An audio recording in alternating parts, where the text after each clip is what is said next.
Young lad,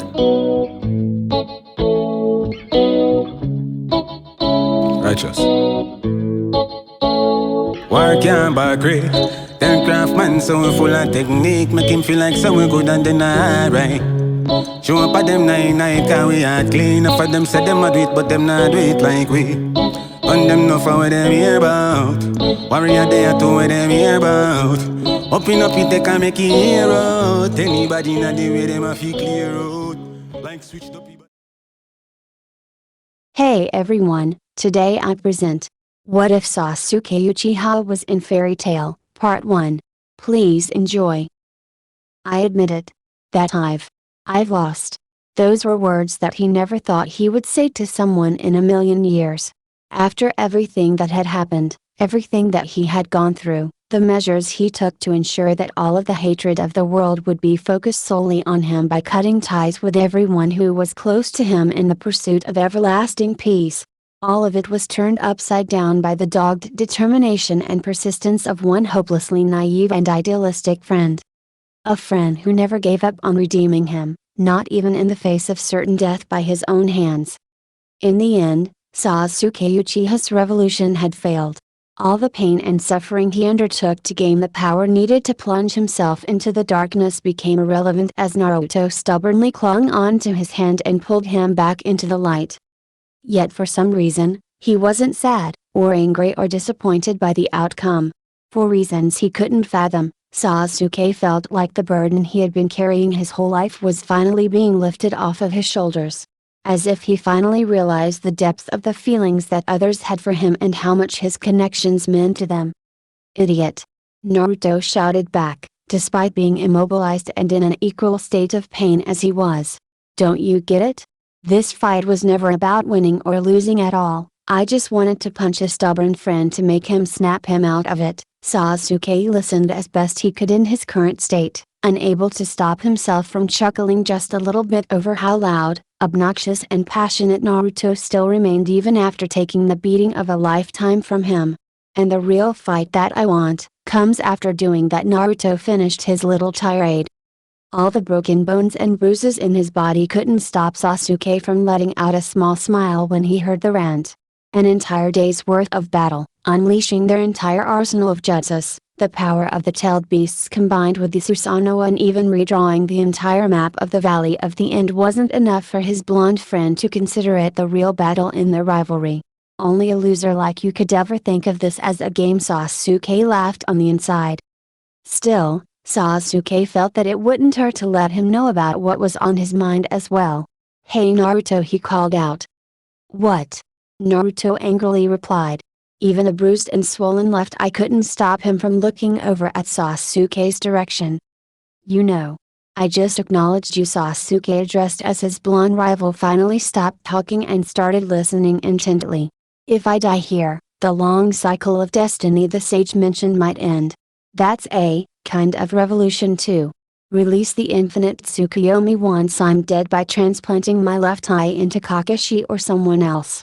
And I will just put an end to myself. Those were the last words that Sasuke spoke before the world around him darkened and eventually ceased to be. For what felt like an eternity, there was nothing but emptiness all around him. The blank void of oblivion was enveloped him as Sasuke tried to make do of where he was. For some reason he could still feel his body lying prone and motionless on the ground, the agonizing pain being present all over. But the morning sky was gone, and Naruto wasn't by his side either. Moreover, Sasuke felt the coldness of water, its ripples touching his back as a strange purple light emitted from the ground. This was a place he was somewhat very familiar with, a place he had once seen while on the verge of death. Am I dead? It is more complicated than you might think, a familiar voice answered. From the linguistic style to the elderly tone in the voice, Sasuke had not doubt as to who was calling him. Despite the immense pain, Sasuke somehow managed to pull himself up from his weakened state to a more seated position as he turned around to face his new companion, who was floating with his legs folded together as a black staff rested by his hands and black floating orbs surrounded him. With two small horns on his head, a very long goatee and a strange third eye with patterns synonymous with the Rinnegan, There was no doubt that this was Hagoromo Otsutsuki, the sage of the six paths. Welcome, my dear Sasuke, to the realm between the living and the dead. We have met here before, the sage said, continuing to float around with his ominous presence. A realm between the living and the dead? Sasuke pondered, unsure as to whether he was referring to a purgatory of sorts or something else entirely. What are you talking about? He asked, genuinely confused as to what was going on with him. The sage had a way of explaining in cryptic nonsense, so much so that Sasuke was surprised that a blockhead like Naruto could even understand what he's saying. You are not dead, but you are not alive either. You are Sasuke, but at the same time you are not the Sasuke that you know of, Hagoromo explained. This was getting more and more complicated by the moment. Even someone as brilliant and observant as Sasuke could not make heads or tails about what the father of shinobi was trying to explain to him. I'm Sasuke, but I'm not? What nonsense is this? He argued back. See for yourself, Hagoromo answered, pointing his left hand towards the back of Sasuke. The young Uchiha got up and turned around, complying in the hopes of getting an answer. But what he saw was something beyond his comprehension. That's Sasuke tried to form the proper words to explain what he was feeling at the moment, as his eyes widened in utter horror and bewilderment as the world around him changed and he was manifesting right back into the same place that he was in moments ago. Sasuke was witnessing himself still alive and lying next to Naruto as Sakura came to their aid. This is impossible. Hagoromo completed his sentence. But how? Sasuke continued asking. I am uncertain of it myself, but I believe that you have, without knowing, split yourself into two halves. Sasuke nearly choked when he heard those words. At this moment, he was dumbfounded by what he was hearing and felt like his comprehension of the world was being questioned. But then again, stranger things have happened, and if he was truly gone for good, he might as well plunge his sanity further. Hagoromo for his part, noticed that Sasuke was not taking his news too well, understanding that someone like him isn't used to such a strange phenomenon. It does seem like a strange concept and it is rare, but it's not entirely based without merit either. I believe Kurama, the nine-tailed fox himself, was a victim of such a causality, having been split into two halves before one half was passed on to your friend Naruto, Hagoromo elaborated. That tailed beast inside Naruto was split into two halves. Sasuke pondered inside his mind. If what the sage said was true, then it was possible that he himself was now a victim of such a thing. But the question now was, who did it to him and why? That does make sense. But I'm still not following you. When we fought there was no one else around, everyone else from humans to animals were trapped under a genjutsu. With the exception of Kakashi and Sakura, who else would do this to me and why? Sasuke asked, his tone almost demanding. Was it you? The sage for his part was calm and composed as ever as he took his time coming up with an answer for Sasuke. No, of course not. Rather, I believe that it was you who did it. Without knowing what was actually happening, he bluntly replied. Me? Sasuke questioned, almost shocked at what the sage was saying. But how? And why on earth would I do that? You said it yourself, as Indra's reincarnation, you have made peace with Asura's reincarnation, ending the eternal cycle of hatred and conflict between my two sons. As a testament to that peace, you stated that you preferred to end your life right then and there, unknowingly casting out the chakra and the piece of yourself that represented the hatred that festered within Indra and inside of you all these years. This detailed explanation was the answer that Sasuke had sought after and the truth that horrified him. As he continued to look on, he could see that his other half was now trying to make peace with everyone else. Sakura, listen, the other Sasuke tried to explain. Just stay quiet, Sakura quickly shot him down. I need to stay focused. I'm sorry. Sasuke could see that his other half struggled just to say those words. Not because of pride, but because of the sheer guilt that he had felt. The current Sasuke reciprocated the sentiments of his counterpart, kneeling down and lowering his eyes in shame as he placed his right fist onto the ground, clenching it tightly. Sorry? For what? Sakura gently asked. After all the pain and heartbreak he had caused her, To see her still carry those feelings for him made Sasuke's heart heavy. Sometimes, he wondered how much of the love and support he had wasted in his shallow pursuit of vengeance, and just like Naruto, Sakura never gave up on him, for some time at least. For everything both Sasukes said in unison. Sakura began to shake uncontrollably as tears began to well up in her face while she continued healing the both of them. "You got that right," she tearfully chided. "Damn it," she continued, droplets of tears falling onto her tights, while Sasuke looked on. "It's about time, you idiot." As the girl continued healing the both of them, Sasuke got up and let out a deep breath. Turning through the corner of his eyes, he could see Kakashi watching from above, forming what looked like a smile underneath his mask. And why wouldn't he? Seeing his precious students reunited and smiling together, it was a scene that made even the current Sasuke feel a little warm on the inside. Even when the pain of loss and the feelings of hatred overtakes oneself, the sensation of reconciliation over bonds reconnected are just as strong, if not stronger than the sufferings endured. The Sasuke that you see before your eyes, is the Sasuke that has come to accept the feelings of others and has chosen to cast out the hatred from within him. You, on other hand, are the Sasuke that now has to carry the burden of that hatred and shoulder it for the rest of your life. As Hagoromo explained that to Sasuke, the world around the both of them eventually reverted back to the dark, cold state that it was once in. "I see," the Uchiha answered, his tone quiet and his expressions somber. "I truly apologize for the terrible burden that has been placed upon you," Sasuke. Hagoromo tried to console him. "You don't have to apologize," Sasuke addressed, "it's a fitting punishment for someone like me." After all the pain and suffering he had caused in his pursuit of vengeance, this felt like the most appropriate punishment that Sasuke could think of. Forced to live with the darkness within for all eternity, walking between the realm of the living and the dead. "If that is how you feel, then I will not judge you," Hagoromo commented, "but know that you are not solely responsible for your sins either." Sasuke was taken aback by what the sage had just said. "What do you mean?" he asked. "My son Indra was the progenitor of this hatred, but it was I who helped cultivate it by my foolish actions. Instead of trying to temper the darkness within his heart as a result of his growth in power, I foolishly ignored it and acknowledged only his talents instead. This led to Black Setsu influencing him into becoming a cold-hearted individual who relied only on his own power and cut off his feelings for others, including his younger brother Asura, who he once adored in his youth.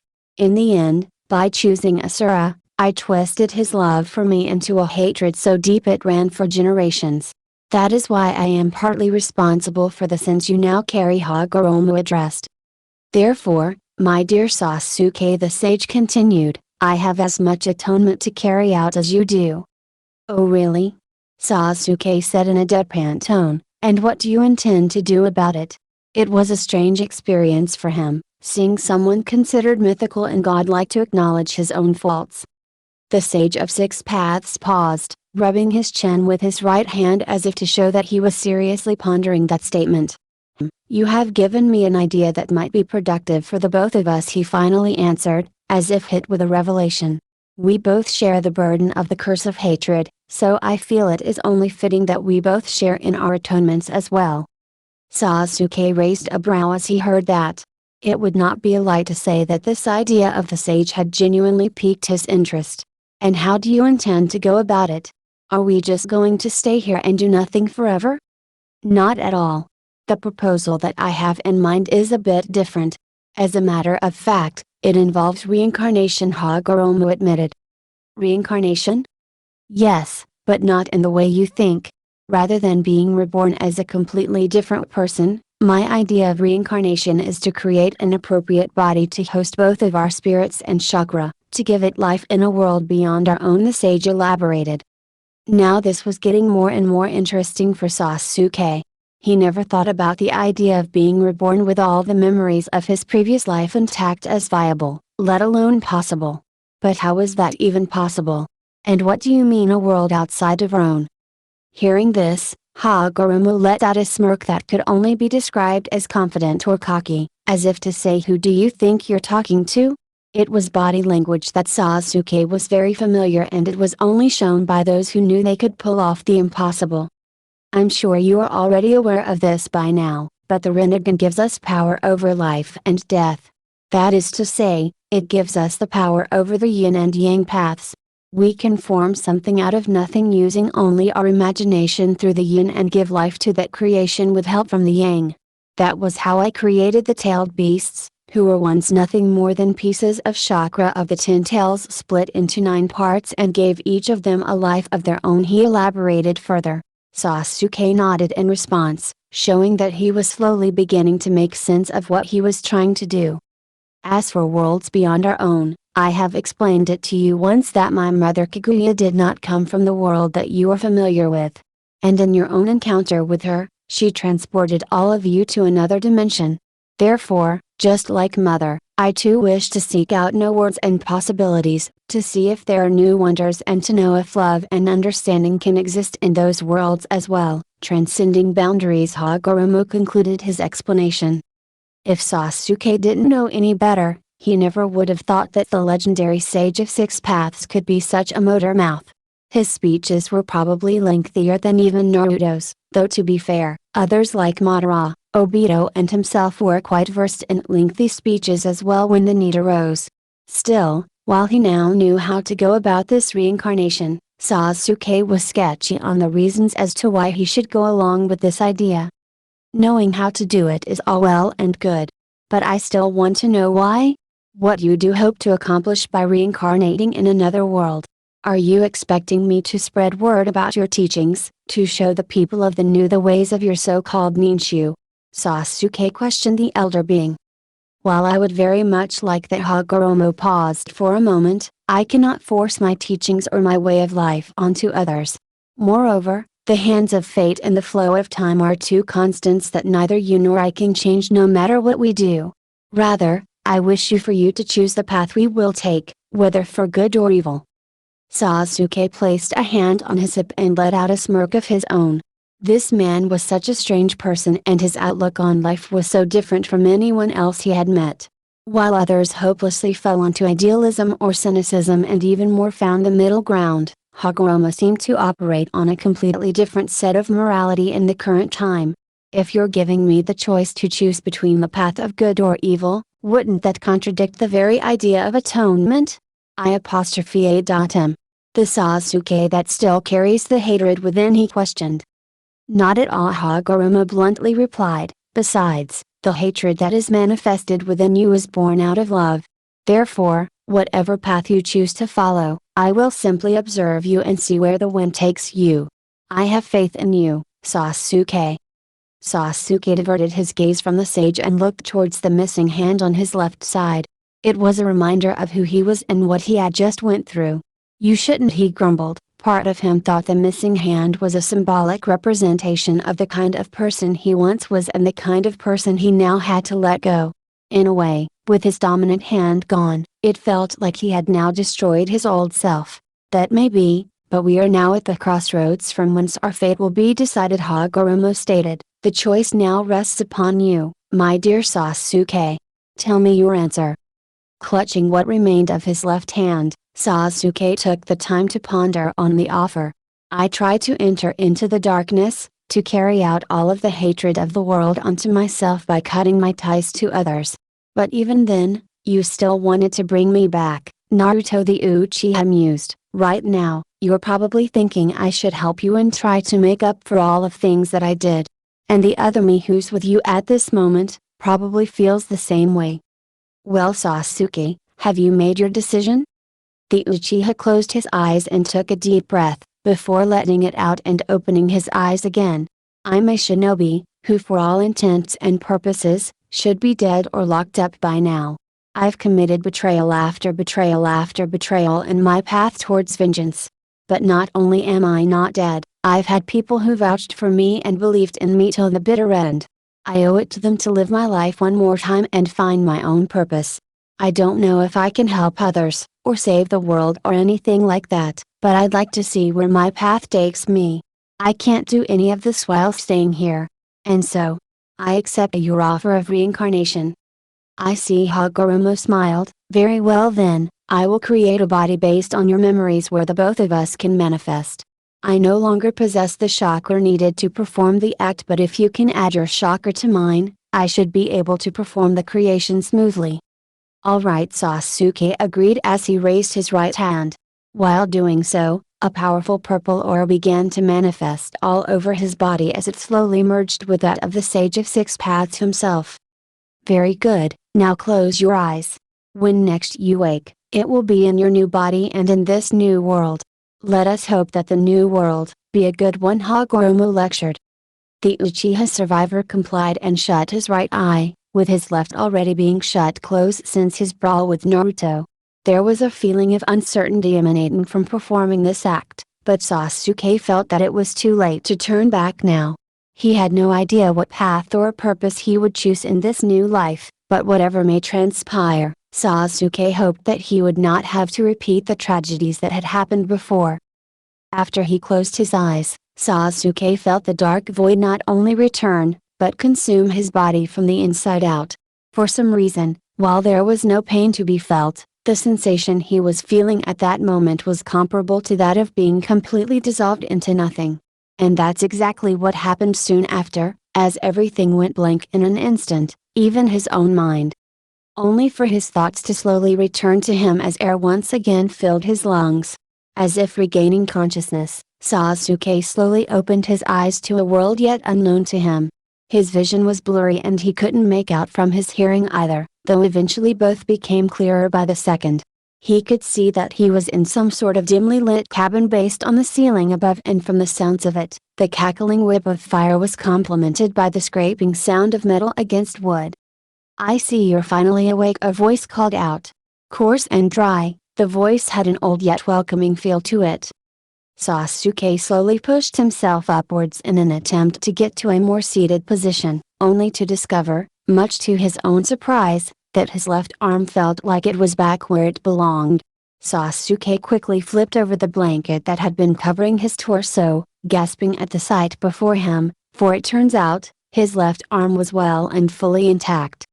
However, all was not as it seemed. As Sasuke lifted and began to move his left arm around, he noticed that there was something strange about it. The arm felt rather small. Actually, everything else felt strange too, since his legs felt like it didn't even reach all the way to the end of the bed, and the world, through his eyes, seemed bigger. Much bigger. Suddenly, Sasuke could hear the creaking of a door opening as another person entered the room. Is everything alright? The new voice asked.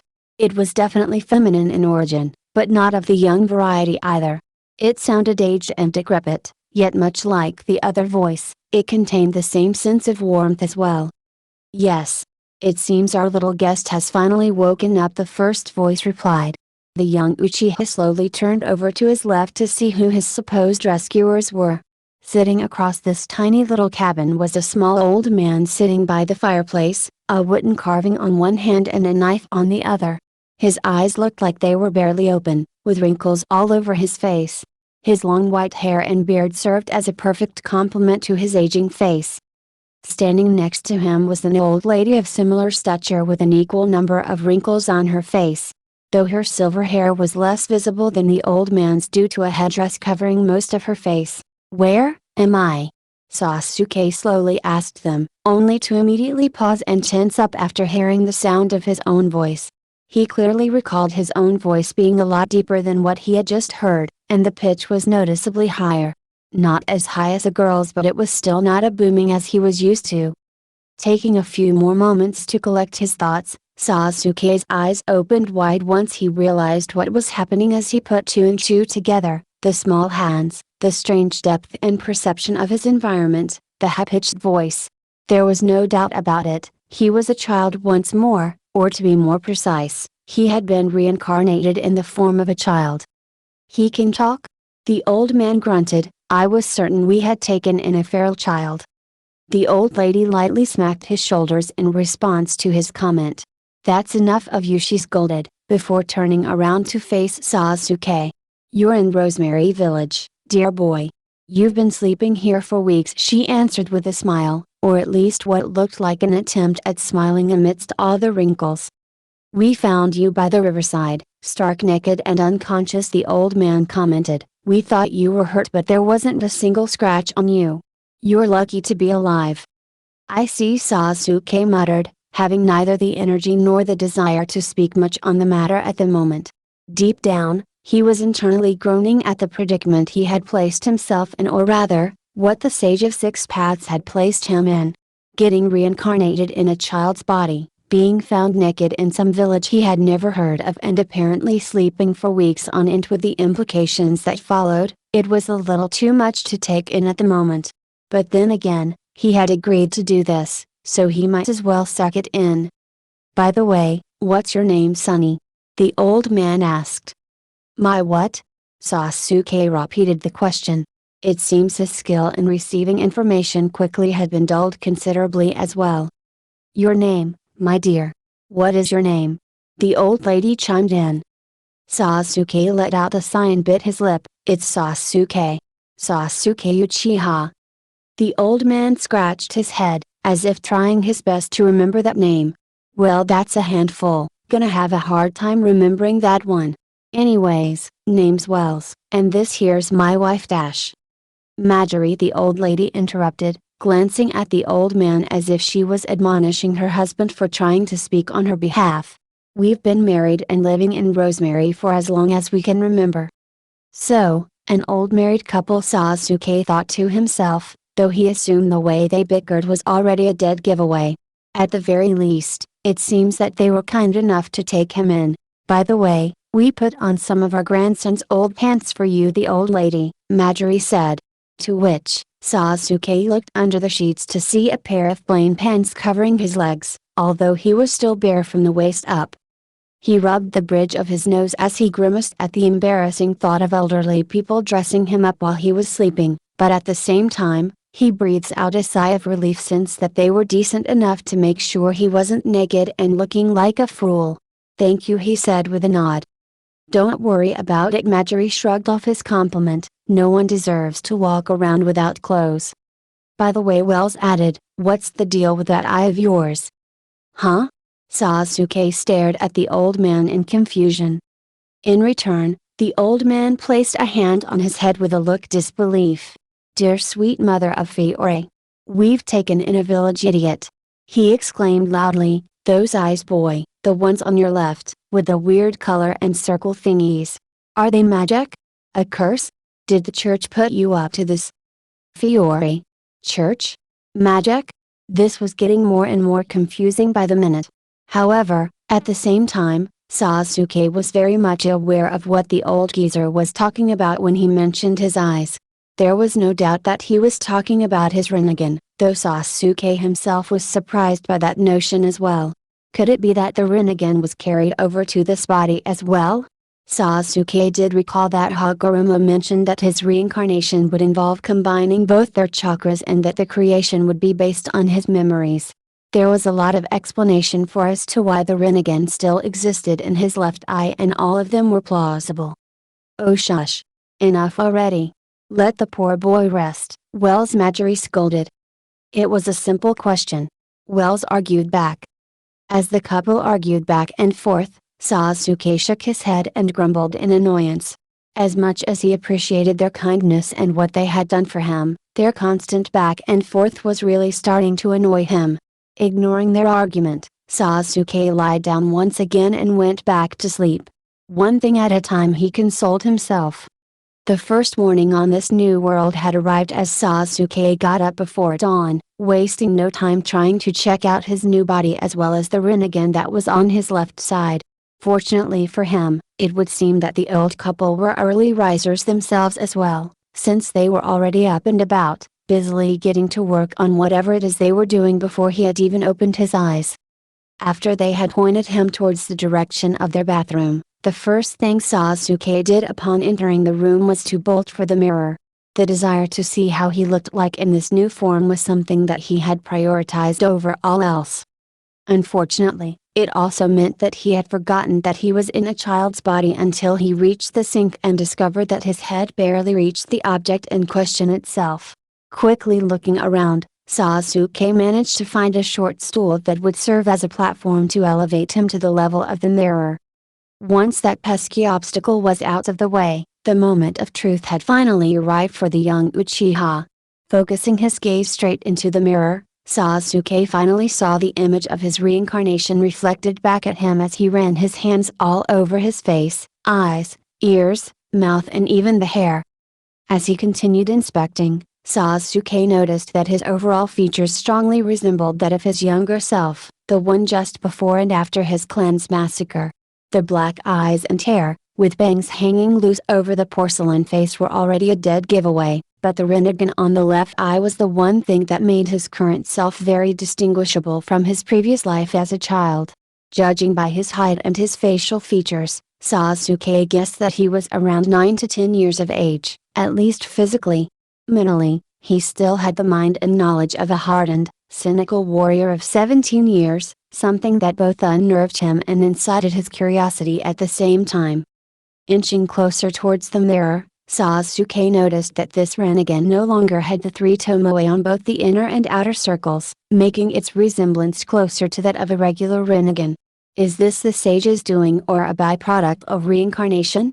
He pondered internally, though to be fair, it was just one of the many questions that he had. The most important of which, was why the sage had chosen to reincarnate him in this particular body. Was it some sort of symbolic gesture? A representation of the innocence he once had before the tragedy that had changed him? To give him a fresh start of sorts? Or perhaps it was something more practical or better yet, a circumstance that happened by complete chance. It is a little bit of both actually. The voice startled Sasuke as he very nearly resisted the urge to jump. He looked around to see where the voice had come from, only to find out that there was no one in sight. Fortunately, he quickly calmed down once he realized whose voice that was and what its intentions were. Slowly but surely, Hagoromo Otsutsuki emerged from thin air and began floating next to Sasuke like an apparition. Do not be surprised, he stated, I too have use for this body as vessel. Though I do not have any control over it. Rather, I can only watch and observe your choices.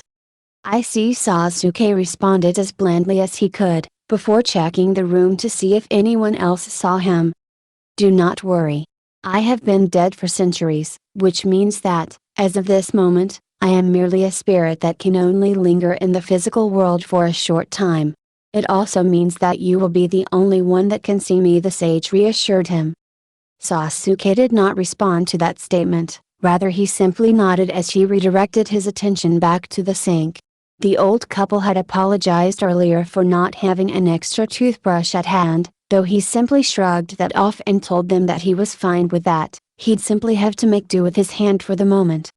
So how do you feel, Sasuke? Has your mind and chakra been firmly attuned to this new body? Hagoromo asked, looking on as Sasuke busily washed his face. Turning off the faucet, Sasuke grabbed the nearby towel and began rubbing it against his face. I feel fine, he answered, putting the towel back where it belonged. This body is quite easy to get used to. But it also feels kind of strange. Hagoromo rubbed his chin. I suppose it is only natural to feel strange possessing a new body. No, it's not that, Sasuke argued, staring at his hands as he opened and closed his fists. This body feels incomplete. Like there's pieces of it missing. Maybe it's the chakra or maybe it's something else entirely, but I'll need to test out my jutsus to make sure. I would not recommend you to do that just yet, Hagoromo said. Why not? Sasuke asked, his eyes starting to become suspicious of the sage. It was obvious to him that the father of shinobi was holding back more than he knew. Who knows just how much of this body he had tampered with. This body is new and frail. It has not been trained or tested under battle. Any attempts at using a jutsu would put great strain on it and you would be under immense pain, the sage explained. As a shinobi, you of all people would know this better than anyone else. Sasuke grumbled as he continued staring at the Sage of Six Paths. Part of him agreed with what the sage was saying. After all, he himself knew from experience the kind of pressure his jutsus put him through during his youth, especially the Chidori. Yet, this statement also confirmed his suspicions that the old being knew more than he let on, especially with the detailed expertise he showed when explaining the side effects of this body. There was no doubt that he did something to this body and Sasuke was going to find out sooner or later. Besides the point, it was clear that the sage could read his thoughts and intentions very clearly. In fact, right now he probably even knew what Sasuke thinking. And if that were the case, his response was to simply stare at Sasuke in silence. The young Uchiha for his part, couldn't give a damn about what Sage thought of him. If there was any shady business going around, he was going to get his answers. However, just as he was about to open his mouth and ask the sage, a knock on the door interrupted him. "Are you done, boy?" Wells asked. Sasuke responded by slowly opening the door halfway through. "I am," he answered. The old man's gaze was solely fixed on Sasuke, completely ignoring the presence of an ethereal spirit lingering next to the boy, which only served to confirm Hagoromo's claim that the Uchiha would be the only one who could see him. "I see, well, if that's the case, here," he said as he reached his hand out through the door, holding onto a piece of cloth. "Put this on and talk a walk with me. I don't want the girls getting any funny ideas seeing you naked." He winked. Tch, Sasuke clicked his tongue as he took the piece of clothing from the old man's hand. Internally groaning at the awful attempt at what he believed to be a joke, the boy shut the door and inspected his present. It was a plain half-sleeved shirt, though it looked and smelled like it was made from a sack rather than cotton. But then again, it was sufficient enough with regards to the purpose it served, so Sasuke wasn't complaining as he wasted no time putting it on. As he reached for the door, Sasuke turned around and looked at the Sage of Six Paths. "I have a lot of questions that I want answers to," he stated, "and I hope you are ready to answer them when the time comes." Hagoromo simply grunted and gave a quick nod in response to that statement, before disappearing into thin air as Sasuke looked on for a few more seconds, contemplating on the fact that an all-powerful being was now lingering inside of his subconscious, watching his every move. Shaking his head, Sasuke opened the door and exited the bathroom, whereby the old man was already waiting for him hunched up and wearing a straw hat. Additionally, he could see smoke coming from what appears to be the kitchen with a distinctive smell emanating from it with what appears to be their breakfast, even if he wasn't sure what it actually was. "Are you ready?" Wells asked. "Yeah, sure," Sasuke replied. "All right then," Wells nodded as he made his way towards the door that led to the outside world. "I'm taking the boy with me for a walk," he called out to his wife. "Fine, but keep him out of trouble," Marjorie answered back. Sasuke followed the old man in silence, annoyed by their lack of indoor voices but understanding of their circumstances all the same. They were pretty old after all, so it was only a given that their hearing would have worsened at their age. While it would be a stretch to say that he was excited by the prospect of exploring this new world for the first time, there was no doubt that he was at least curious as to what it looked like. Following the old man, Sasuke took a good look at this new world that he was now going to be living in. The village itself was nothing to really write home about, with its small roads and houses. However, there was a feeling of peace and tranquility about it reminiscent of the village he grew up in. That being said, Rosemary Village looked and felt like an actual hamlet, rather than the superficial title that was given to Konoha, at least by the time he was born, since it already looked more like a large town than a village by then. As the pair walked, small houses and shops littered the streets as people began their daily routine. Some were strolling about casually, while others were busy sweeping the streets or opening their shops. While most minded their own business, a few of the villagers went out of their way to greet the old man. "Good morning, Mr. Wells." Sasuke and Wells stopped in their tracks as a middle-aged man approached the pair. He was of moderate height, albeit a bit stout, with noticeable features on his face that would suggest someone who was in his 30s. Curiously, he was walking around wearing an apron, suggesting that his occupation must be related to something culinary in nature, such as baking or something else.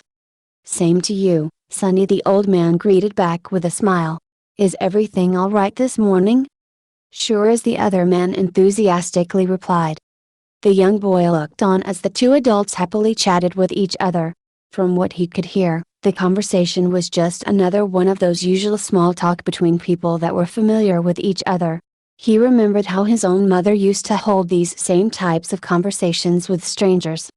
I just got started with baking a new batch of loaves this morning, care for a bite?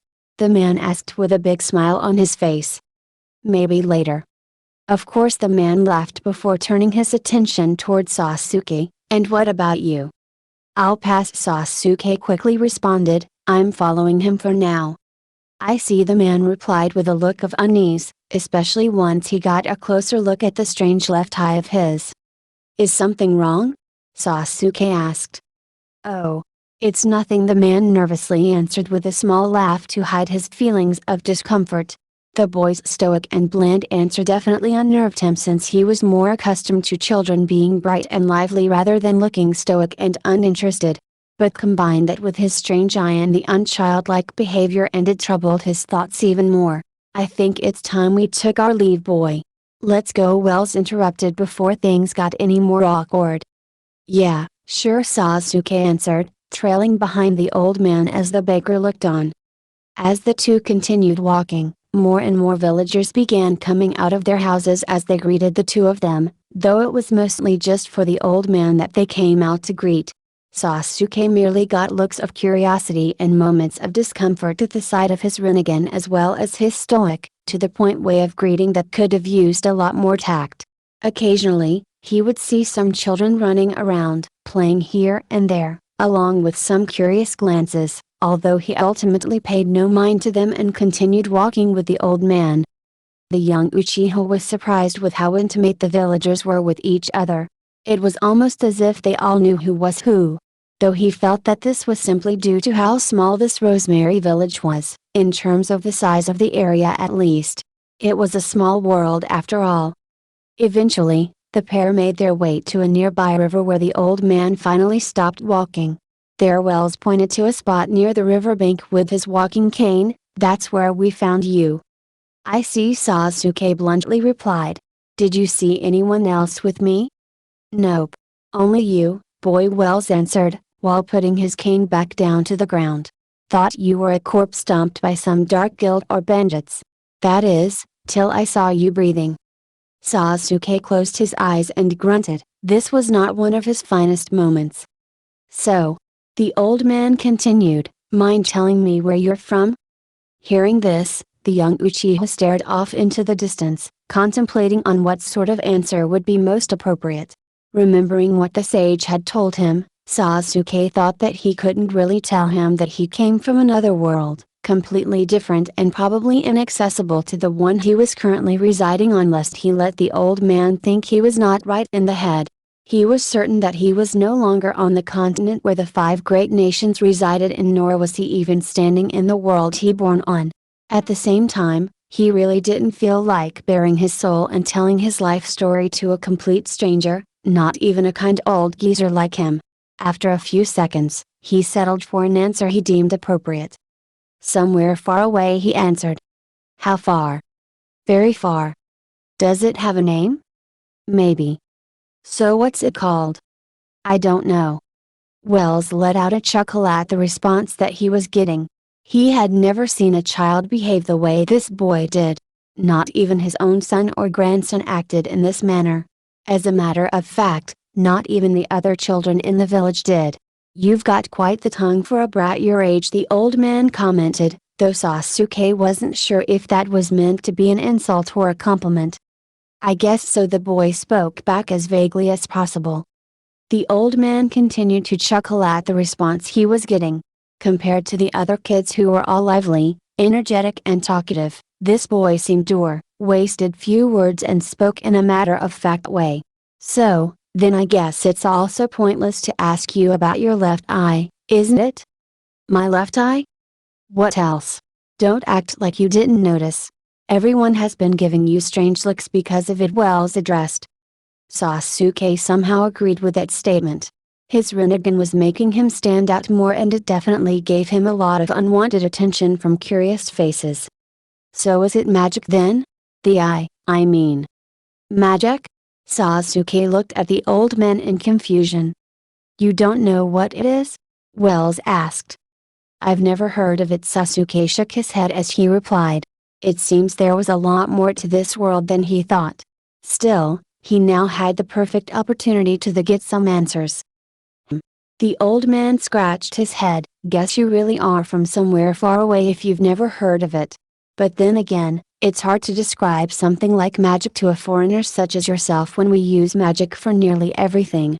In simplest of terms, I could say that magic is something that allows us to do things we shouldn't be able to do, be it from using tools or as a source of power for battle.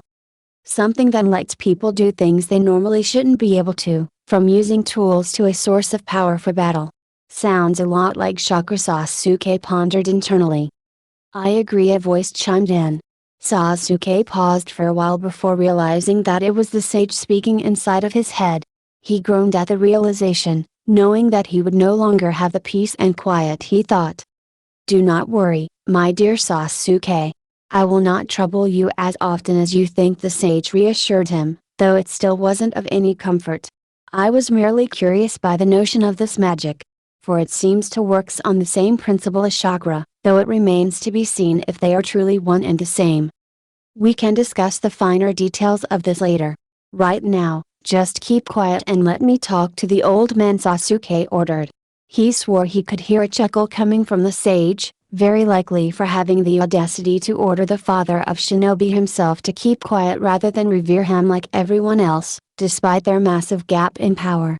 Still, Hagoromo did seem to respect his wishes and hadn't bothered him since. So tell me, boy, does your eye let you do things too? Wells asked. It seems that while Sasuke was busy having an argument with the spirit inside of his head, the old man himself was busy rambling on. Like magic? Maybe, Sasuke vaguely answered. I see. Care to give me the details? Wells requested. Sorry, but I'd rather not, the boy quickly shot it down. He knew he wasn't exactly being cooperative with the person who was kind enough to take him and take care of him, but he had his reasons and he was certain that they were better of not knowing. Sweet mother of Fiore. The old man grumbled out of frustration, you really are a stone wall, you know that? Sasuke didn't respond verbally to that statement but simply hummed instead. He couldn't exactly fault the old geezer for his vague and tactless way of handling his questions, but Sasuke felt that they were better off not getting involved with his past baggage. At least tell me your eye isn't cursed? Wells asked again. He was persistent, that much was certain for Sasuke. What do you mean cursed? The young Uchiha answered the old man's question with one of his own. Cursed in a sense that it will bring bad luck or doom to any one of us. As if some evil witch or wizard like Seraph put it on you to bring misfortune to good people, Wells explained. Sasuke paused momentarily to register that explanation before coming up with an answer of his own. No, I don't think it's cursed, he bluntly replied. Is that so? Well, that's good to hear. The old man heaved a sigh of relief after hearing this. Truth be told, the Rinnegan itself wasn't the eye that affected him the most, at least not mentally, despite its immense power. If anything, the Sharingan and the Mangekyou Sharingan were the ones that were truly cursed. Pain, misery and suffering followed those eyes wherever they went in exchange for great power, not just for Sasuke but for every other Uchiha that obtained them. It was the price they had to pay in return for those eyes. Part of him thought of activating them soon, in order to test out if this body was compatible with them, but then he also thought of heeding the sage's message and holding out on those things until he felt he was ready. After all, activating another one of his visual prowess and showing off a jutsu in a place like this would only result in attracting needless amount of attention, the kind that he was not interested in. Are you worried, old man? Sasuke inquired, curious as to why the old man was so concerned with the thought of being cursed. Our village is small and we don't have anyone strong enough to defend us. We are too insignificant for the king's army to be worth protecting, and so, the best our settlement can do is pray that misfortune does not befall us. I hope you understand, the old man explained. Yeah, I guess so. Sasuke nodded in approval. It was a reasonable explanation, albeit a troublesome one. If no one was around to defend this village, then that would mean that this place was vulnerable and ripe for bandits and other possible dangers. A worrying assessment, though ultimately not his concern either in the long run. Thank you. And for what it's worth, I will still defend this place to my last breath, the old man said with a smile. So what do you plan to do now? I'm not sure. Sasuke paused, taking a deep breath before letting it out. I think I'll walk around and see where the wind takes me. The old man nodded in understanding, as if he knew the predicament that Sasuke was in. He rubbed his chin, mumbling to himself in deep thought before he began to speak. If you're planning on wandering around, why don't you stay and help us for a while instead? At least until you can figure out on where you want to go and what you wish to do with your life. You're an outsider after all, so it would be wise for you to at least know where you are. Sasuke raised a brow at the offer, unsure of whether to accept it or not. Are you sure I won't be a burden to the both of you? He asked. He had already troubled them enough as it is. The last thing he wanted for an elderly couple to work to the bone trying to extra food on the table. Not at all, the old man reassured him, forming what looked like a smile amidst the long white beard. So long as you can pull your weight, it won't be an issue. This does seem reasonable, Sasuke thought to himself. At least, this way, the support was mutual, in a sense that Sasuke would help them out in return for all the help they gave him. Alright then, I'll help you out until I can repay the debt I owe the both of you. After that, I'll think about where to go next. Very good, Sonny, the old man smiled as he reached out a hand. Welcome to Rosemary Village. Sasuke in turn, extended his own and shook the old man's hand in order to seal the deal. He had a long way to go and a lot to figure out, especially with what to do with this new life of his, but at the very least, he had a good start for now. Sasuke, can you get those files for me, dear? They're in one of those cabinets. Sure, Sasuke said as he browsed through the smaller cabinets. 2 weeks had passed since he accepted the old man's offer to stay with them and help them out as a way to repay his debt to them. In that time, he learned as much as he could about this new world. For starters, he was told that the village that they resided was in the territory of a small kingdom called Fiore, on the continent of Ishgar. Apparently there were other kingdoms within this continent, though the old couple could only name a few of them. Evidently, this meant that the knowledge obtained from them was severely limited by the fact that they led rather simple lives and so lacked detailed information on the things Sasuke would have wanted to know about. These included things concerning magic, the guilds, politics, history, etc. Of course, that was justified by the fact that they were in the twilight of their lives and seemed to be content with what they had. The old man was a woodcarver who designed wooden sculptures and toys to earn his keep, while the old lady, Marjorie, ran an apothecary in order to treat the village's sick and wounded. One where Sasuke was currently assisting her in. The young Uchiha calmly took the vials from the cabinet and made his way towards the old lady, who was busy mixing some sort of potion in a massive cauldron, no doubt making medicine in some form or another. Is this enough? He asked, carefully placing each of them in a nearby table. Yes. Thank you, dear, the old lady replied with a gentle smile. Do you need anything else? I'm alright for now, she shook her head. Why don't you head to the reception area and keep an eye out for any patients that might arriving? Without saying a word, Sasuke turned around and began making his way towards the receptionist's desk. He was surprised to find out that the granny ran this entire clinic all by herself without any sort of assistance, while the old geezer did the same with his wood carving business. The work they had given him was quite easy and manageable as well, consisting of nothing more than lightening their load a little bit, since they both insisted on doing the heavy lifting by themselves. At the same time, they both did teach him a thing or two about making medicines as well as carving small wooden designs, not that he needed to learn either of those. As stubborn as they were, Sasuke had to give them credit for their strong work ethics, especially at their age. Additionally, he also learned quite a bit about their personal lives as well. They had a grandson, that much was obvious, which also meant that they had a child as well. What he didn't know was that they had a total of 8 children, of which only a son survived. He was apparently living in some big city somewhere in the kingdom with his son as of this moment. It wasn't exactly some sort of practical information that he needed to learn, but it did help him realize why they were so kind to him in the first place. Perhaps they saw a bit of their grandson in him? Needless to say, it seemed like despite their cheerful exterior, they were definitely suffering from the pain of loss inside and enduring it as best they could. Something which was all too familiar for Sasuke. Even the Sage of Six Paths seemed to sympathize with them. "Oh, before you go," Sasuke, Madara called out, stopping Sasuke in his tracks, "I've been meaning to ask you about that flower you placed on the desk.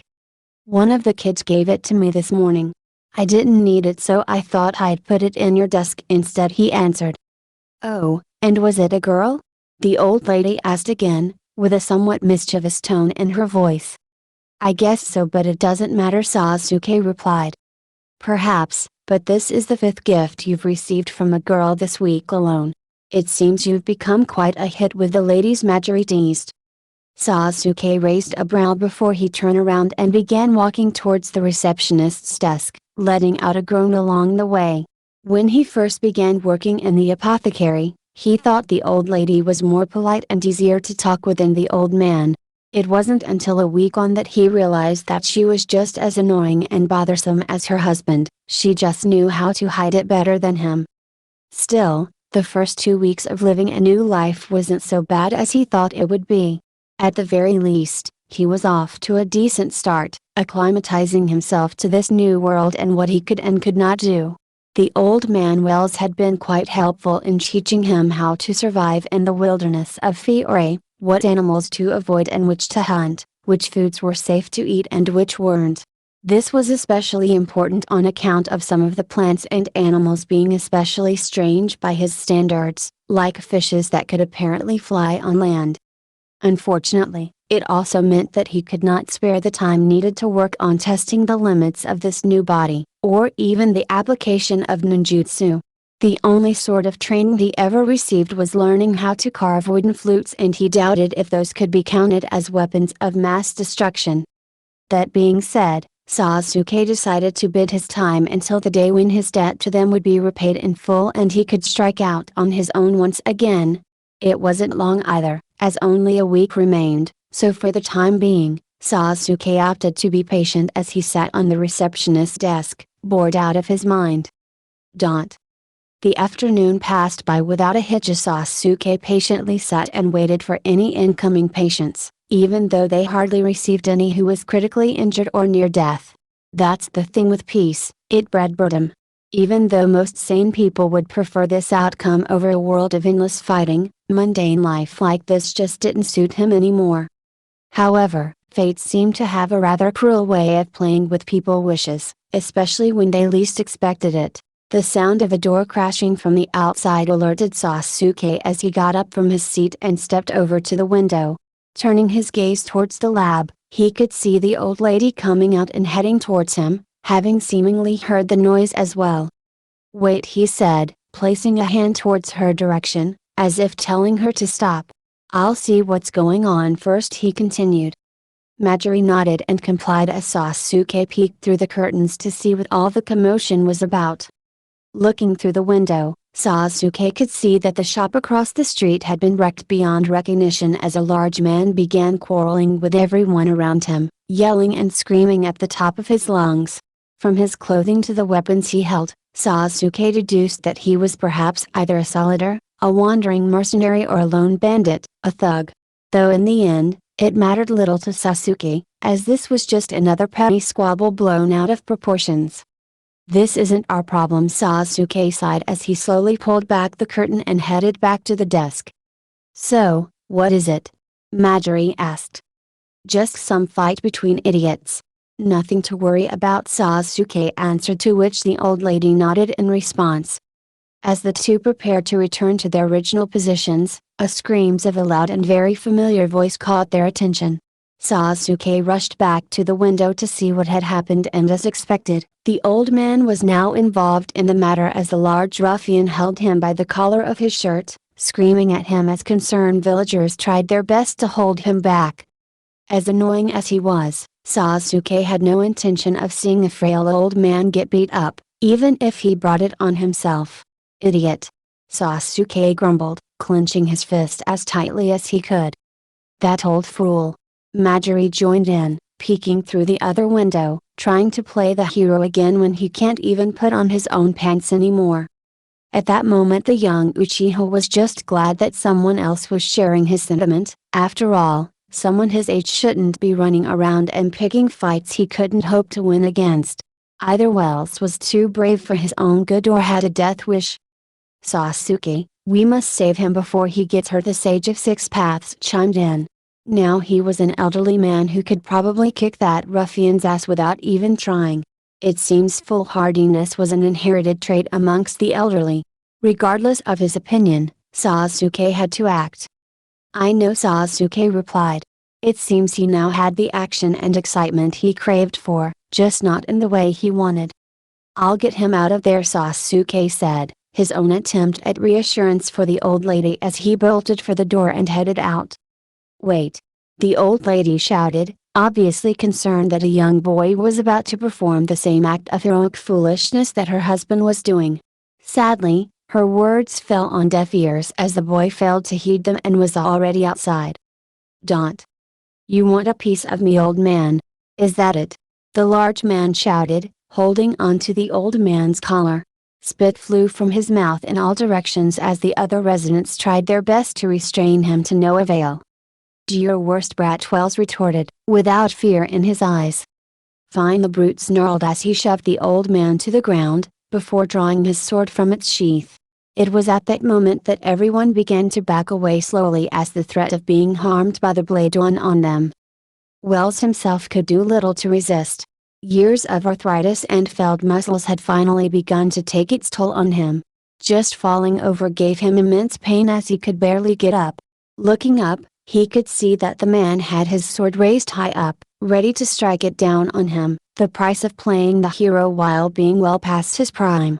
Still, he had made peace with the life he was given, and if it meant going out by way of defending others, he would gladly take it. The old man took a deep breath and closed his eyes, ready to say his last rites internally while waiting for his inevitable demise. Only for it to not happen as the thug stopped mid-swing. Whatever happened, it was enough for everyone, including his would-be executioners, to turn their attention towards whatever had stopped him from doing the deed. At least for the moment. With all eyes no longer fixed on him, Wells opened his own eyes to see what had changed his mind. Wells' eye opened wide with shock and horror as he realized what had gotten the thug's attention. Sasuke, what is he doing here? Wells coughed up, trying his best to reach out to the boy in order to tell him to get out of there. Yet, even as he used every ounce of his strength to warn the boy, Sasuke simply stood still with the rock in hand.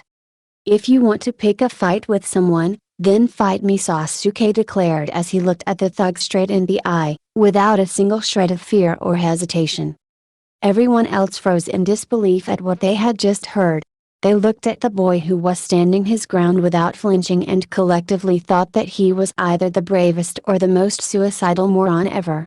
Some of them even wanted to intervene and get him the hell out of there, but they were equally afraid of the repercussions of getting involved, especially if it meant getting sliced by that sword.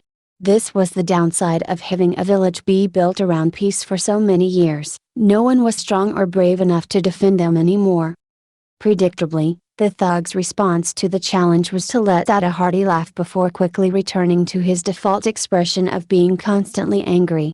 No need to act like a hero, kid. Just beat it before I make you start crying to your mommy. He growled before turning his attention back to the old man. Sasuke shook his head and sighed, admonishing the thug's predictable behavior and himself for forgetting that he was a child once again and thus, someone who would not be taken seriously. But that mattered little in the grand scheme of things, especially when the old man's life was at stake. Wasting little time, Sasuke charged forward, fully intending to take on the ruffian by himself.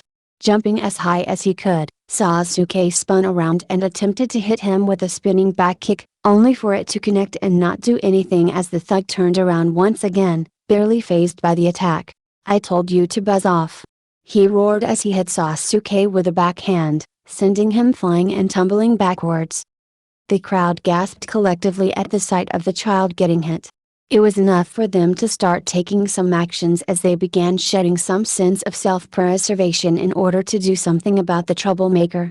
At the very least, they had started moving closer towards the thug, voicing their concerns while doing so. "He was just a boy. What is wrong with you?" Wells admonished the ruffian. "Doesn't matter what you think of me, old man," the thug retorted, turning his attention back to Wells. "You'll be dead in a second and he'll be next," he continued, grabbing the senior citizen by the collar and lifting him up to his level. In that moment, time seemed to stop indefinitely for Sasuke, almost as if he was attempting to register what had just happened. Everything that the sage had warned him about seemed to be coming true, especially since he had just got blown away by some no-named goon when not too long ago he was taking on godlike beings. So this body really is weak, damn it, he thought to himself as he struggled to get up from the hit. This was the reality he had to face at this moment, the reality that he no longer had his inhuman physical speed and strength. However, that realization also gave him a moment of clarity, as his eyes opened wide, almost as if he remembered something. Weaving some sort of strange signs with his hands, strong currents of electricity burst from Sasuke's left hand, the scattering sounds comparable to the chirping of birds flying in the air. But all was not right, for it felt heavy and painful. Sasuke gritted his teeth as he clutched his left hand with his right, trying to hold onto to it as best he could. And with that single act, all eyes were on him once again, as the display of elemental powers was enough for people to look at him with both awe and concern. Even the thug reverted his attention back to Sasuke as he looked on with curiosity. "Is that lightning coming from his hand?" he commented, dropping the old man to the ground and turning around to face Sasuke. "So you're mage," he said. Mage, now that was a word Sasuke had heard before. His caretakers had told him that they were individuals capable of greater feats of magic, many of which were combative in nature. And if his display of his ninjutsu was enough for him to be compared to them, then it seems that mages were this world's equivalent of shinobi. "All right, kid. Bring it." But alas, that mattered little in the moment. Sasuke had the thug's full and undivided attention as he readied to fight him with his sword in hand. The young Uchiha realized that at his current state, he would have to end the fight quickly. After all, his current body could barely contain the immense power of the Chidori. Now all that was left, was one final ace up his sleeve to complement the Chidori, his Sharingan. However, things didn't go as expected and suddenly his worst fears, the worst case scenario had happened. "What?" Sasuke yelled out inside, a way for him to express the fact that for some reason, his visual prowess just wouldn't activate. "Why won't the Sharingan come out?" Sasuke thought to himself as he tried to force it out over and over again. However, his thoughts suddenly came to a screeching halt as a revelation hit him. The sage, he must have done something to this body. Damn it, he cursed. Time was a luxury he could not afford to lose, however. In the split second that he was pondering, the lowlife thug was already charging towards him at full speed.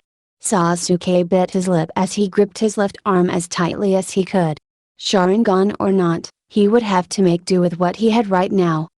Gathering all of the electricity into his palm, Sasuke pushed the rest of his body forward as he charged straight towards his adversary, dragging his left hand along. The incredible speed generated from the Chidori was evident by the fact that everything around him became a blur with the sole exception of his target. Without the Sharingan, it was becoming clear to Sasuke that this was now a death or glory attack as the thug prepared to deal a fatal blow of his own with his sword raised forward. The victory would go to the one who would deal the first blow. And with that predicament in mind, the young Uchiha pushed his palm forward with all of his might. "Chidori!" he shouted. Spark of electricity flew everywhere as the two combatants clashed. When the dust had finally settled, the results were a little different from what the onlookers had expected. What laid before them was a sight that shocked and horrified them all the same. The thug stood motionless as blood poured from his mouth, eyes wide open with shock as the child hand went straight through his torso and to the other side, the electricity slowly dying out from his hands. But, how? The thug struggled to utter those words, choking on his own blood as his life started fading away. Everything started becoming dark and cold as he could no longer hear anything around him. Never in a million years did he think that his demise would come at the hands of a child.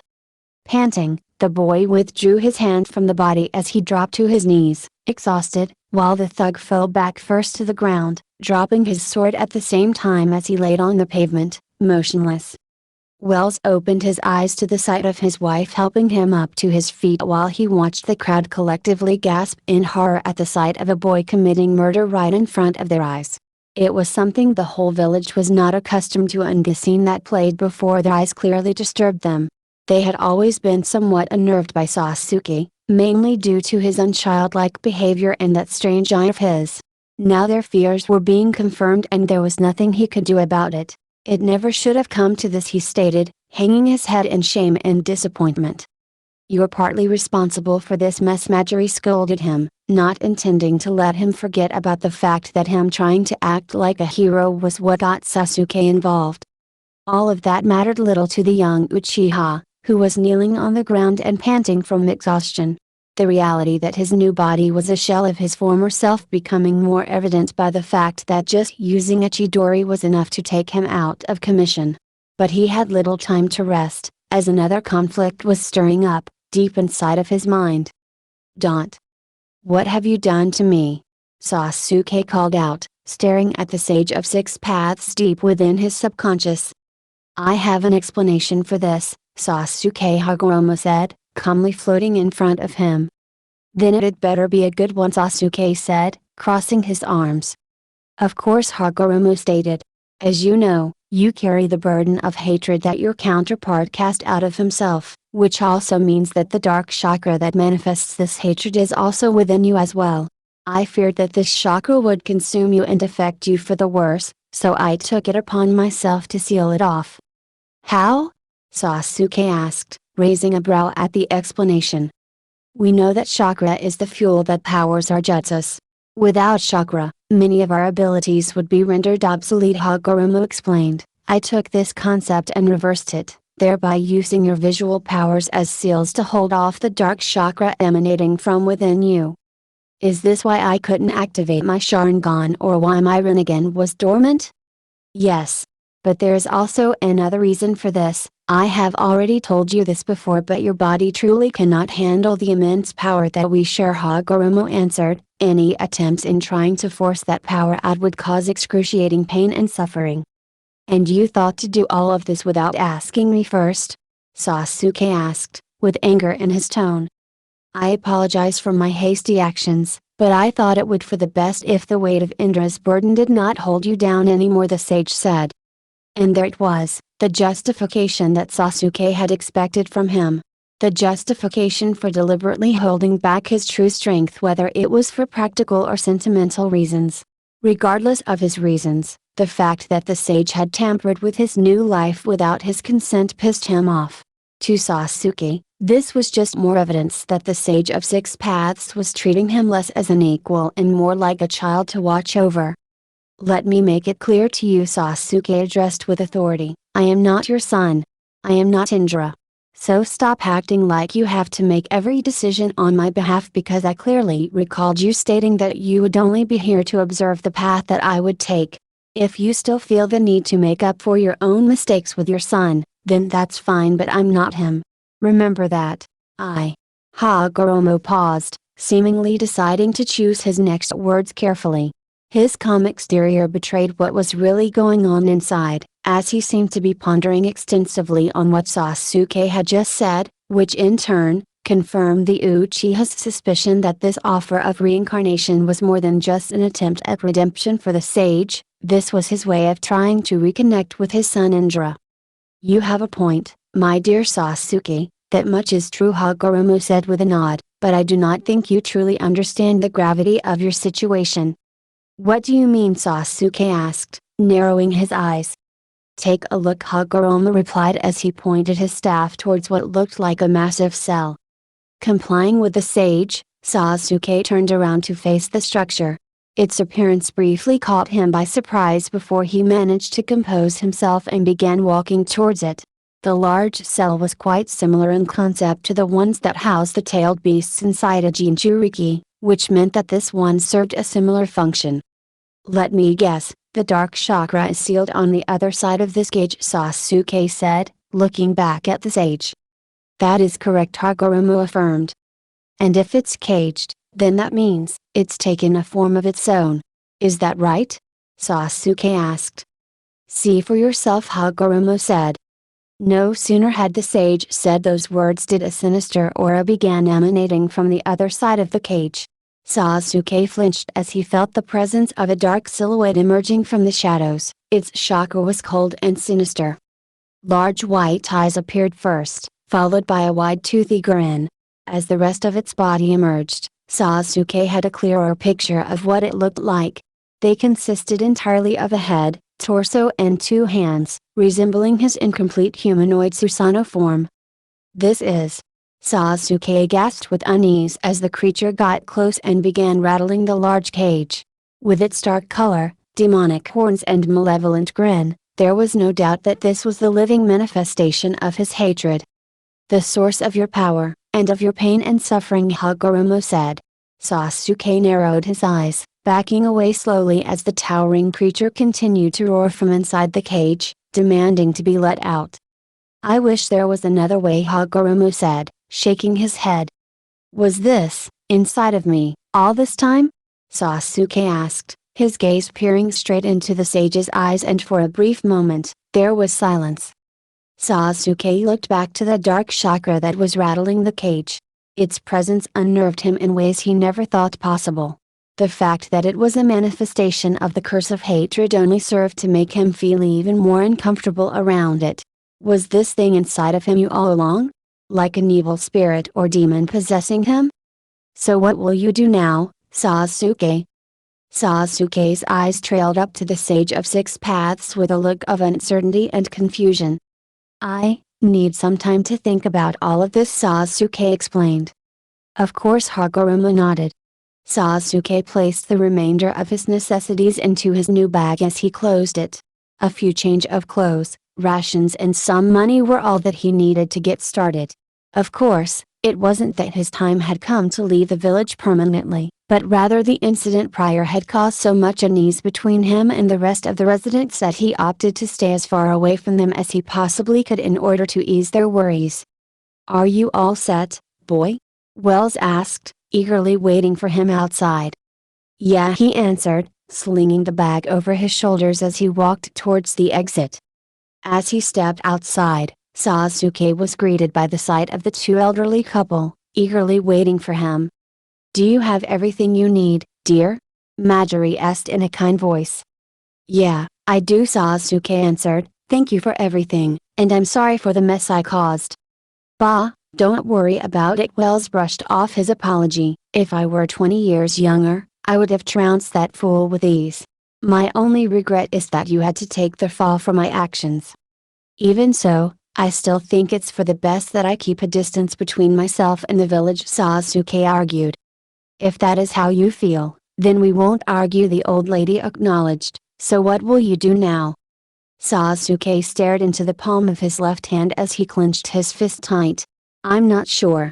I think I want to see how the world looks to me now. There's an old cabin in the foothills of the nearby mountain where a woodcutter used to live. You can stay there if you'd like. At least until you can get your bearings, Wells informed him, and it's not too far from the village either, so if you need anything from us, you can run back here quickly. I see, Sasuke said, thanks for letting me know. If you need anything, find me there then. Of course, Marjorie acknowledged with a smile. Alright then, I'm heading off. Sasuke nodded as he turned around and began walking away. Please, do take care of yourself, the old lady shouted as Sasuke simply continued walking without giving a response. I sure hope he'll be fine on his own, Marjorie sighed as she looked on. Bah. Don't worry about it. That boy can take care of himself just fine, Wells reassured her with a smile. Birds rested atop the trees, chirping in all directions as if telling the world about their life stories. And they weren't the only ones either, as the insects were also busy humming and chirping to their own sounds. Yet, for Sasuke, it wasn't as annoying or troublesome as crowds of rowdy humans in large gatherings. It also helped that the nearby river had a calming effect on him. There was just something nice about all of this, not just the act of walking in a riverbank, but the peace and tranquility that the forest had given him, away from human contacts. For someone who wasn't really into social interactions, it came as no surprise that a hermit lifestyle suited well for Sasuke. Originally, he had planned to leave and travel the snow world not too long ago, but after certain encounter, the young Uchiha was forced to reflect on his current situation and think things through. He was shell of his former self, that much was certain. The new body was unaccustomed to battle, which rendered his attacks weak and ineffective. His punches were like wet tissue paper and his speed was comparable to that of a tortoise. On top of that, he could barely use any of his basic jutsus without hurting himself or suffering from pain. However, the biggest blow to his former glory was the fact that the Sage of Six Paths had siphoned off many of his true powers in order to contain and seal off the dark chakra that manifested within him. All without his consent. While Sasuke did eventually come around and understood why he did what he did, the Uchiha wasn't exactly pleased by this whole outcome. The part that he hated the most was the fact that Hagoromo might have had a good reason for doing so. No longer was he plagued by nightmares. In fact, he could barely remember much of his troubled past, the parts that haunted him the most. Aside from getting a good night's sleep, the practical reason for holding back his power did seem somewhat understandable. After all, if this new body could barely use one Chidori, he doubted it could handle something like the Susanoo.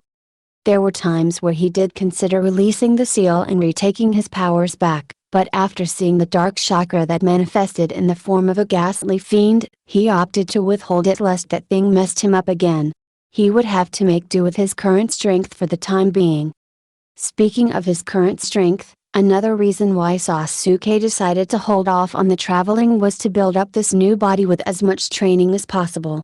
After all, if a simple thug was able to hurt him, what good would it do for him to go weak and unprepared? Currently, Sasuke was taking a break from training in order to gather food for dinner, having spent the whole afternoon fishing, digging for roots and foraging for herbs. There was still a considerable amount of time left before it got dark, which meant that if he was fast enough, he might have some spare time for an extra training. Plucking some of the mushrooms off the ground, Sasuke inspected them thoroughly before placing them in the bag. The old man had taught him in great detail about which wild plants were safe to eat and which weren't, a lesson which he was quite appreciative of. His feet took him all over the riverbank as the sun slowly began setting down westwards, signaling to him that time was running short. Something that was all too familiar in his daily routine. Just as he was getting used to this mundane activity, a rumbling sound in the distant bushes caught his attention, letting him know that he wasn't alone anymore. Putting his bag on the ground, Sasuke drew out a knife that had been given to him by the old man and looked at the direction of the bushes. Sasuke was certain that it was just some rodent running around, though just to be safe, he readied himself in the event that it was a large predator stalking him. That being said, if his intuition was correct, it was neither of those things. "I know you're hiding, you can come out now," he called out, pointing his knife towards the bushes. The bushes rustled again as a small head peeked out from underneath. It was enough for Sasuke to lower his knife and sheath it as the figure slowly emerged from the undergrowth. It was a young girl, probably around his age, nervously approaching him. "What are you doing here?" he asked with a slight frown on his face. The last thing he wanted to do was to have to escort a kid all the way back to the village, even if it wasn't far at all. Well, I was just picking some flowers when I saw you, that's all," the girl answered nervously, fidgeting her hands and avoiding eye contact with him. "Really?" Sasuke said, narrowing his eyes, "then where are the flowers?" The girl panicked as she began mumbling and stuttering her way to an answer. Well, I am." Sasuke sighed as he shook his head. So she was just following me, he thought to himself as he turned around and picked up his bag. He still had an hour of daylight to go and idle chatter was a waste of his time. "Just go home," he said, walking away from the girl. What? But. The girl objected for some reason. "But what?" he argued, "besides, it's gonna get dark soon. Your parents are probably worried about you. The girl's entire expression changed the moment he said those words. Not that Sasuke noticed it, since his back was turned. About that, the girl said, lowering her head as her voice started becoming dry. I don't really have any. Hearing those words caused the young Uchiha to stop in his tracks, with a look surprise all over his face. Almost as if he had been caught off guard by those words, Sasuke's entire body seemed to have stopped on their own as certain words began echoing through his mind. Back then, I always knew you were alone too. All I really wanted to do was to come up to you and start talking. I get sort of giddy, but I never did. Naruto. Sasuke quietly muttered. Right now there was kid who had no parents, and something about the way she told him made Sasuke trust her words. It felt sincere, almost as if he could feel the sadness creeping up to her voice. It was a feeling him and Naruto knew all too well, loneliness. Listen, Sasuke stated, immediately getting the girl's attention as she looked at him. If you wanna hang around, then make yourself useful and help me find some food. The girl's face lit up for a moment before her expression turned into that of confusion mixed in with curiosity. Really? Yeah. Now shut up and help me before I change my mind. Okay. Her eyes shone brightly as she began following him, only to be stopped dead in her tracks by the sound of her stomach growling. It was loud enough for even Sasuke to take notice of and turn around. Sasuke looked at the girl, who was staring back at him with unease before pinching the bridge of his nose and shaking his head. You might as well stay and eat here for tonight, he sighed. It's already going to get dark soon anyway. You mean it? The girl asked, a smile growing on her lips. Sasuke simply nodded in response. Wait, Sasuke said, halting the girl from making her way to him. Before we do anything, there's something I wanna ask. What is it? She asked, tilting her head. What's your name? My name? She pondered for a second, before a big grin formed on her face. It's Erza. That's it for now. Goodbye everyone.